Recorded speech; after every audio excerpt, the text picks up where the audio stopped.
जय गुरु जी संगत। अक्टूबर 1998 में गुरु जी से ब्लेसिंग्स की शुरुआत हुई थी, क्योंकि दिसंबर 98 में मेरी सिस्टर की शादी हुई थी और उससे 2-3 महीने पहले हम गुरु जी के पास गए थे और उनसे ब्लेसिंग ली थी। जो मेरे ब्रदर इन लॉ है, उनकी ब्लेसिंग से उनकी शादी हुई थी और मेरी जर्नी गुरु जी की ब्लेसिंग से तब से शुरू हुई थी। बात फरवरी 1999 की है। मेरे पिताजी आर्मी में डॉक्टर और उस वक्त दिल्ली में थे, ब्रिगेडियर गुप्ता। तो डैडी गुरुजी के पास जाते थे, तो उन्होंने फरवरी 1999 में मेरे से बोला कि मैं गुरुजी के पास जा रहा हूँ, गुरुजी ने एम्पायर स्टेट में बुलाया है। वो समय जो था वो सुबह या दोपहर का था, क्योंकि सत्संग तब भी शाम को होते थे और सुबह दोपहर गुरुजी अपने एम्पायर स्टेट में संगत को केस टू केस बेसिस में बुलाते थे।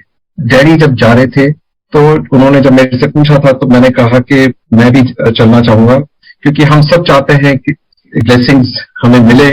और डैडी बड़े रिलीजियस पर्सन है और अगर वो जा रहे थे तो मेरे को ये लगा कि जरूर गुरुजी से ब्लेसिंग्स मिलेंगी उनको और उसमें मेरा भी कल्याण हो जाएगा। हम गए एम्पायर स्टेट। गुरुजी वहां पे अपने मंदिर में बैठे हुए थे, कोई संगत नहीं थी, सिर्फ मैं और डैडी गए थे। डैडी ने उनके पांव छुए, उसके बाद मैंने भी उनके पांव छुए। जैसा कि हम जानते हैं कि गुरुजी पंजाबी में बोलते थे और हमें पंजाबी थोड़ी सी कम समझ में आती है, पर क्योंकि पंजाबी और हिंदी में ज्यादा अंतर नहीं है तो इसलिए वो जब बोलते थे तो हमें समझ में आ जाता था वो क्या कह रहे। तो जब मैंने उनके पांव छुए तो गुरुजी ने पंजाबी में डैडी से बोला, ए कौन दा? तो डैडी ने कहा, गुरुजी ये मेरा बेटा है। तो गुरुजी का नेक्स्ट रिएक्शन था, brigadier Vaish the son in law. और मैं थोड़ा सरप्राइज हो गया कि उनको कैसे मालूम कि मेरे फादर इन लॉ का नाम ब्रिगेडियर वैश है। मेरे फादर इन लॉ तो कभी आए नहीं थे गुरुजी के मंदिर में उस वक्त तक। उस सरप्राइज ने मेरे दिमाग में वो मैसेज छोड़ दिया था, पर मेरे को लगा पता नहीं कुछ होगा।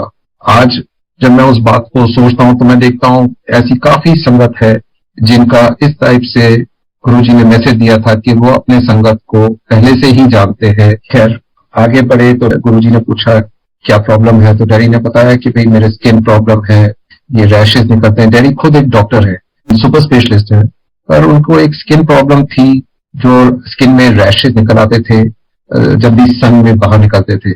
और आप सबको मालूम होगा कि दिल्ली की गर्मी से स्किन एलर्जी काफी हो जाती है।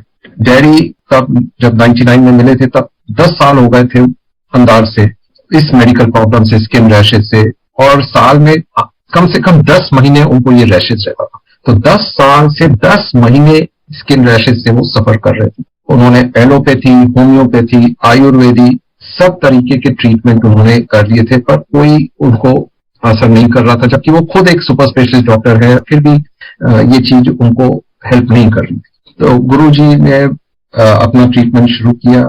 जैसे कि हम जानते हैं कि गुरुजी ने उस वक्त भी कहा था कि अगली बार जब आए तो एक कॉपर वेसल लेके आना। तो अगली बार जब हम गए, कॉपर का लोटा लेके गए थे, गुरुजी ने कॉपर के लोटे को ब्लेसिंग दिया। और जो तरीका था ट्रीटमेंट का बड़ा सिंपल था कि उसमें पानी भर के अपने बिस्तर के साइड में रखना है। सुबह जब उठेंगे तो आधा पानी पी लेना है और आधा बाल्टी में डाल देना है, जिससे कि जब स्नान करेंगे तो वो पानी आपकी बॉडी को लगेगा। मैं 99 की बात कर रहा हूं, तब शावर कम होते थे और हम लोग ज्यादातर बाल्टी यूज करते थे नहाने के लिए। तो डैडी ने वो ट्रीटमेंट शुरू कर दिया। हो सकता है मार्च में, क्योंकि फरवरी में जब हम पहली बार गए थे तो मार्च में ट्रीटमेंट शुरू किया था वो। अप्रैल मई आया, मई आते आते डैडी की स्किन की वो एलर्जी की जो प्रॉब्लम है रैशेज की मल्टीप्लाई हो गई 2 टाइम्स या 3 टाइम्स। अच्छा, मैं एक इंजीनियर होने के नाते साइंटिफिक वे से मैं अपना दिमाग लड़ा रहा था कि गुरुजी ने तो ऐसा ट्रीटमेंट दिया है, इसमें ना कोई गोली खाना है ना कोई दवा करनी है। तो क्षमा करें गुरुजी, मैं तो आपको देख रहा था कि आप कैसे ट्रीटमेंट कर रहे हैं। नहीं जानते थे कि हम तो भगवान के सामने है और भगवान जब कुछ कह रहे हैं तो उसका अपने आप ही इफ एंड बट नहीं करता है। पर तब होता था दिमाग, ऐसा लगता था। मई में डैडी की प्रॉब्लम मल्टीप्लाई हो गई। जून जुलाई आते आते वो धीरे धीरे कम होती चली गई। और ये बात है 99 के अक्टूबर नवंबर की, कि वो प्रॉब्लम जो उनको 10 साल से चल रही थी, साल के 10 महीने जो वो प्रॉब्लम सफर करते थे, और अब हम ये स्टेज में आ गए थे कि वो प्रॉब्लम तब खत्म ही हो गई थी ना बराबर। कहाँ तो वो मेडिसिन और ट्रीटमेंट, और इस डॉक्टर के पास उस डॉक्टर के पास, उनका आर्मी यूनिफॉर्म पहनते थे तो पूरा उनको एलर्जी इरिटेशन होती थी। कहाँ वो चीज आज 23 साल में उनको मालूम ही नहीं है कि ये चीज ऐसी है कि भाई उनको परेशान कर रही। ये कॉपर वेसल, ये पानी का ट्रीटमेंट, इस टाइप का चमत्कार सिर्फ गुरुजी ही कर सकते हैं। उसके बाद मैंने फिर अपना दिमाग लगाना छोड़ दिया। मेरे को पता चल गया कि हम सही जगह पहुंच गए हैं, हमारी जर्नी ऑफ गुड लक शुरू हो गई है, हम महान आदमी के पास बैठे हुए हैं। 2000 में डैड रिटायर हो गए और हम लोग सब नोएडा आ गए। नोएडा आने के बाद डैडी के ट्रिप्स गुरुजी के पास कम हो गए और मैं अपना गुरुजी के यहाँ जाते रहा एम्पायर स्टेट। डैडी हो सकता है 2001 या मैक्सिमम 2002 तक गुरुजी के मंदिर गए होंगे एम्पायर स्टेट, और 2002 के बाद मेरे को ध्यान नहीं कि वो गए हो। मैं कभी कभी पूछता था डैडी से कि डैडी, क्योंकि मैं तो जाता रहता था, तो मैं उनसे पूछता था कि डैडी आज चलना चाहेंगे, और डैडी कहते थे कि मैं बताऊंगा, और वो फिर उसके बाद ऑब्वियसली वो नहीं आते थे। तो मैंने कुछ समय बाद बोलना भी छोड़ दिया, क्योंकि उनका जवाब मेरे को मालूम था। उनसे ना सुनने के अच्छा नहीं लगता था कि वो हाँ नहीं कह रहे हैं। अपने आप को थोड़ा सा वो अपसेट होता था कि काश उनके साथ चले, क्योंकि गुरुजी को उनकी स्पेशल ब्लेसिंग थी, और मेरे को लगता था कि अगर वो भी आएंगे तो मेरे को भी और ज्यादा ब्लेसिंग मिलेगी। खैर 2002, 3, 4 समय बीतता चले गया, डैडी नहीं आए। एक दिन मेरे को ध्यान है कि डैडी ने बोला कि घर में जो मंदिर है उसमें गुरुजी एम्पायर स्टेट में छोटे छोटे स्वरूप देते थे, 2 इंच बाय 2.5 इंच के, एक पासपोर्ट साइज फोटोग्राफ के स्वरूप होते थे, लेमिनेटेड होते थे। वही सेवादार भी पहनते थे और उस टाइप के स्वरूप को संगत को देते भी थे, और उनमें कहीं में पीछे अपना उनका साइन भी होता था। आज भी उस तरीके का खजाना मेरे कलेक्शन में है। इस टाइप का खजाना उन्होंने दे रखा था, वो खजाना का कलेक्शन मैंने कर रखा है। उनकी ब्लेसिंग है कि मेरे में इतनी अकल थी कि मैंने उन्हें प्रिजर्व करके रखा हुआ है। तो उनमें से एक स्वरूप जो मंदिर में रखा हुआ था, डैडी ने कहा कि वो ऐसे चमक रहा था जैसे कि वो उनसे कुछ कहना चाहता है और उन्हें कुछ बोल रहा है। और डैडी इतने उत्साह में हो गए कि जैसे कि मेरे को उनकी आंखों में वो चमक दिख रही थी कि वो इतने खुश थे, मगन थे गुरुजी का स्वरूप देख के। उन्होंने बोला कि मैं तो एम्पायर स्टेट जाना चाहता हूँ। तो मैंने कहा कि अरे वाह, आज तो डैडी ने मेरे दिल की बात कह दी। मैं तो इतने सालों से कह रहा हूँ कि गुरुजी के यहाँ चलने के लिए, डैडी ने कभी कहा ही नहीं है, और आज गुरुजी के यहाँ वो चलने को तैयार है। तो मैंने कहा ठीक है डैडी, आज मेरे को याद है वो मंगलवार का दिन था, क्योंकि उस दिन हनुमान जी का वो फास्ट रखते हैं, तो उस दिन उन्होंने फास्ट रखा हुआ था। तो मैंने कहा ठीक है daddy, Thursday, Friday, Saturday, Sunday को होता है सत्संग, आज ट्यूसडे, आज तो मंदिर बंद रहता है एम्पायर स्टेट, तो हम चलेंगे इस वीकेंड। तो उस वीकेंड के सैटरडे या संडे को हम गुरुजी के मंदिर गए एम्पायर स्टेट। गुरुजी से हमने ब्लेसिंग ली, लंगर प्रसाद किया और वापस घर आ गए। उसके 4 दिन या 5 दिन के बाद गुरुजी ने महासमाधि अटेंड की। अब ये आप कहें संजोग है या गुरुजी का एक्चुअल में बुलावा था कि डैडी, ये बात, इसका मतलब मैं 2007 की बात कर रहा हूं, क्योंकि 31 मई 2007 को हमें मालूम है गुरुजी ने चोला छोड़ा। तो हम 2007 की मई में 25-26 तारीख की या 27 तारीख के आसपास गुरुजी के मंदिर गए थे ब्लेसिंग लेने। और मैं बता रहा हूं 2001 या मैक्सिमम 2002 के बाद डैडी नहीं गए, मतलब कि मिनिमम 5 इयर्स। उसी हफ्ते, उसी वीकेंड, अगर एक वीकेंड भी ऊपर नीचे हो जाता तो गुरुजी ने चोला छोड़ दिया। उसी वीक डैडी को स्वरूप में ऐसा चमत्कार देखा कि उन्हें गुरुजी से मिलने की इच्छा हुई। मेरा इससे ये टेक अवे था कि जब गुरुजी बुलाते हैं तभी संगत उनके वहां जाता है, उनसे ब्लेसिंग लेता है। अगर गुरुजी से बुलावा नहीं आया है तो आप नहीं मिल पाएंगे, उनसे ब्लेसिंग नहीं ले पाएंगे। तो गुरुजी जब बुलाते हैं तभी आप जाते हैं, नहीं तो आपको घर बैठे भी ब्लेसिंग देते हैं, पर मंदिर में वो तभी आप जाते हैं जब वो बुलाते हैं। 31 मई 2007 को मैं भी था बड़े मंदिर में, जहां गुरुजी ने चोला छोड़ने के बाद आज वहां पे समाधि बनी है। हम लोग बहुत कंफ्यूज थे, पूरी संगत कंफ्यूज थी कि अब क्या होगा। हम लोगों की जो चमत्कार की जर्नी चल रही थी, अब हम गुरुजी को नहीं देख पा रहे।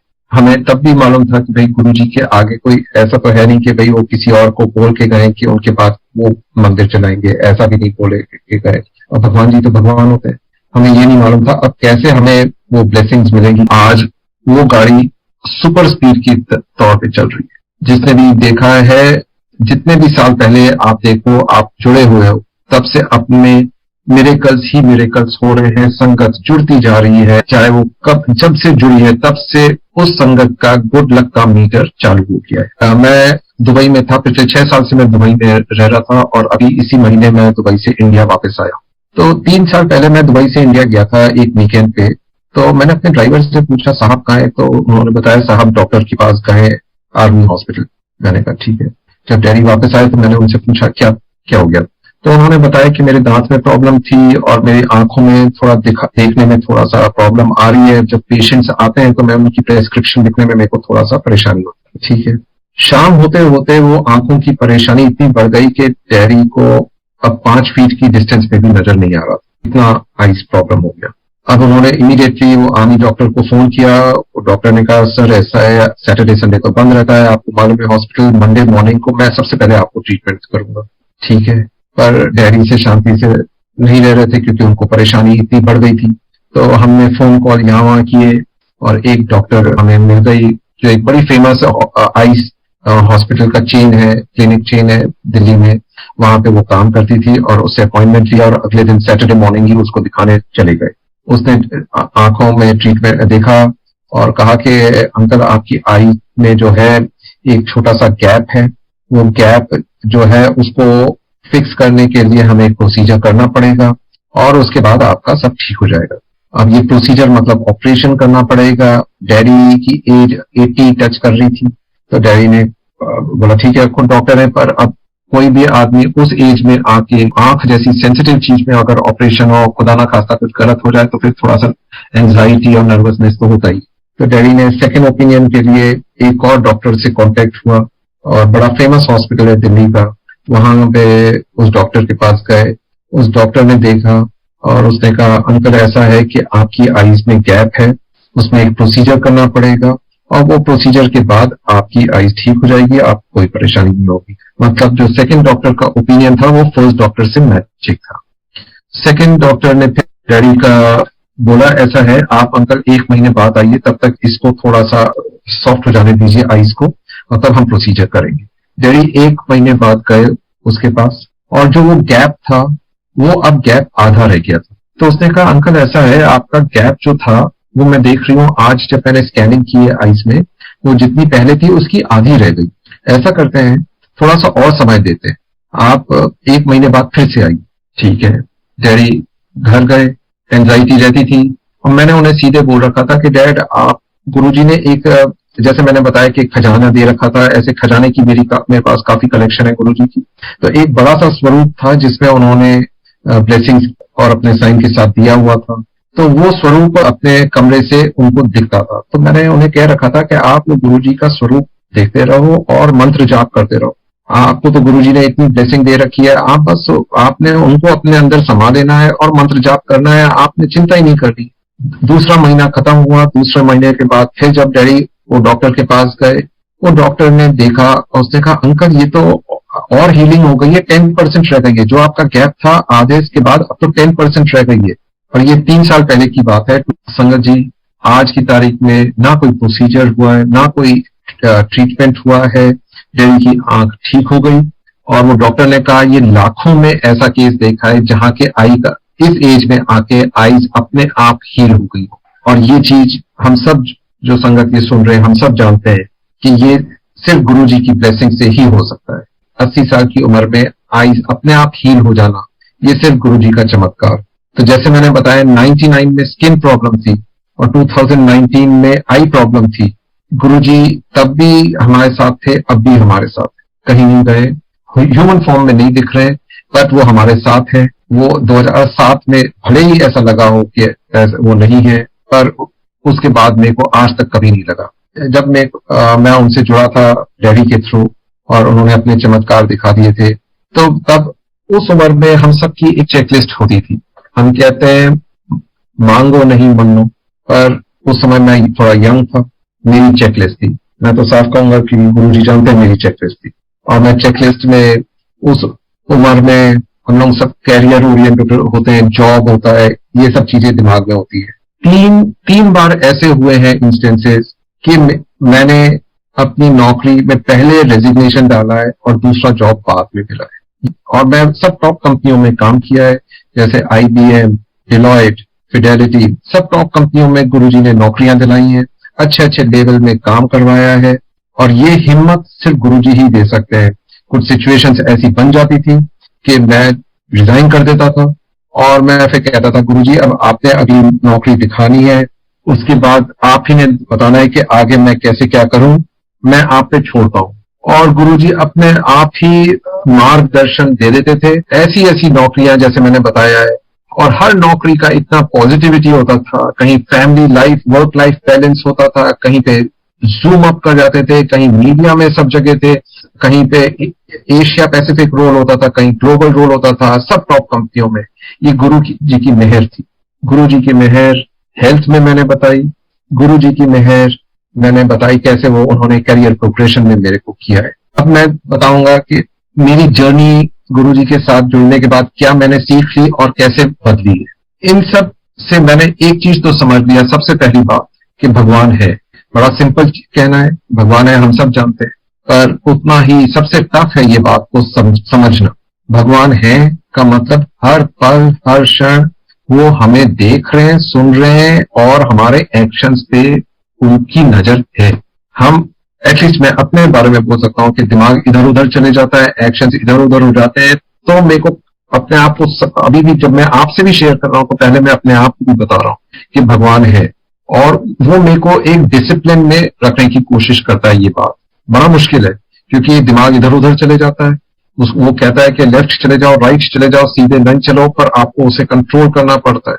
आपको लोग ऑफिस में, घर में, रिश्तेदार, फ्रेंड्स सब परेशान करेंगे और आप उस परेशान पे आप भी रिएक्ट करोगे, पर अगर आपने रिएक्ट कर दिया तो फिर आपने भगवान के सामने, भगवान तो देख ही रहे, वो तो आपको टफ लाइफ दे रहे हैं, क्योंकि अगर आपने ये समझ आ गई है कि भगवान है तो आप रिएक्ट नहीं करोगे।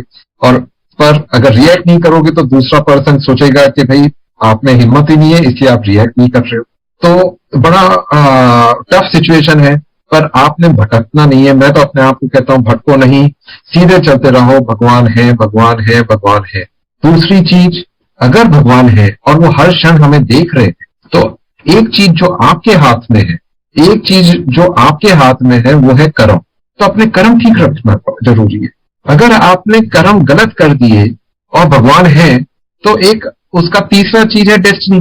तो डेस्टिनी में तो आपको परेशानी होगी ही होगी अगर आपने गलत किया है, क्योंकि भगवान है और आपने गलत कर्म किया है तो आउटपुट तो आपको परेशानी है ही। वो आज नहीं कल मिलेगी, कल नहीं परसों मिलेगी, वो तो भगवान के ऊपर है कि कब वो आपको उस परेशानी से गुजरने को कहेंगे, क्योंकि आपने गलत किया। अगर आपने अच्छा किया है तो आपको उसकी ब्लेसिंग देंगे, आज देंगे, कल देंगे, परसों देंगे, वो तो भगवान के ऊपर। कई बार हम ये सोचते हैं हम तो सब ठीक कर रहे हैं, पर फिर भी हमारी जर्नी इतनी टफ क्यों है। तो उसका तो आंसर मैं अपने आप को जब कहता हूं तो मैं यही कहता हूं कि हो सकता है पुराने कुछ गलत किए होंगे, उसको सुधार रहे हैं गुरुजी, उनको काट रहे, पर ये चीज तो आपने क्लियर कट अपने दिमाग में रख ली है कि भगवान है, कर्म अपने ठीक रखे। अगर ये दो चीजें बड़ी टफ है, बहुत टफ है, बहुत टफ है। भगवान को हर मोमेंट हर क्षण याद रखना बहुत ही ज्यादा टफ, और कर्म कहीं ना कहीं भटक के लेफ्ट राइट होना बहुत आसान है। हर बार हमें लगता है शॉर्टकट ले लो, शॉर्टकट ले लो, शॉर्टकट ले लो, पर अगर वो किया तो फिर आउटपुट भी वैसा ही होना है। तो ये दोनों बहुत ही टफ चीजें हैं, चाहे वो आप भगवान पे अपना वो करना कि भाई वो है, और दूसरी चीज अपने कर्म रखना। तो ये तीन चीजें मैंने अपनी जर्नी में गुरुजी से सीखी है कि पहली बात भगवान है, दूसरी चीज कर्म अपने ठीक रखें, आपको फल ठीक मिलेगा। कब मिलेगा वो उन पे छोड़ दे, वो उनकी